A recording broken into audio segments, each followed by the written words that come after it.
එක්සත් ජාතීන්ගේ මානව හිමිකම් පිළිබඳ මහ කොමසාරිස්වරයා දෙවැනිට පැමිණ තිබෙනවා.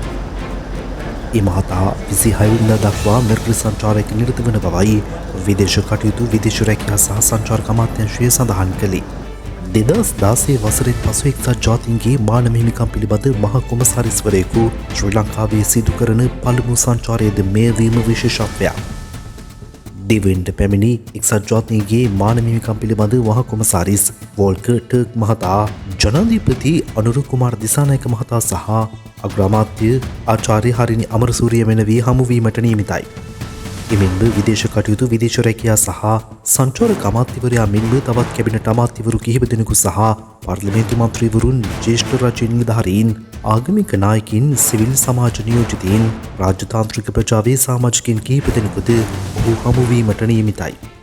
එමෙන්ම මෙරට මානව හිමිකම් කොමිසම සමග සාකච්ඡාවක් පැවැත්වීමටද නියමිත බවයි විදේශ කටයුතු අමාත්‍යාංශය සඳහන් කළේ.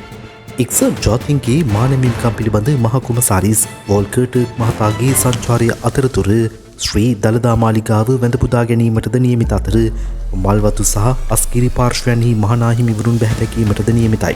මීට අමතරව යාපනය සහ ත්‍රිකුණාමලී ප්‍රදේශයේ සංචාරය කිරීමට නියමිත අතර උතුරු සහ නැගෙනහිර පළාත්වල ආණ්ඩුකාරවරුන් හමුවීමටද සැලසුම් කර ඇති බව විදේශ කටයුතු විදේශ රැකියා සහ සංචාරක අමාත්‍යාංශය සඳහන් කළා.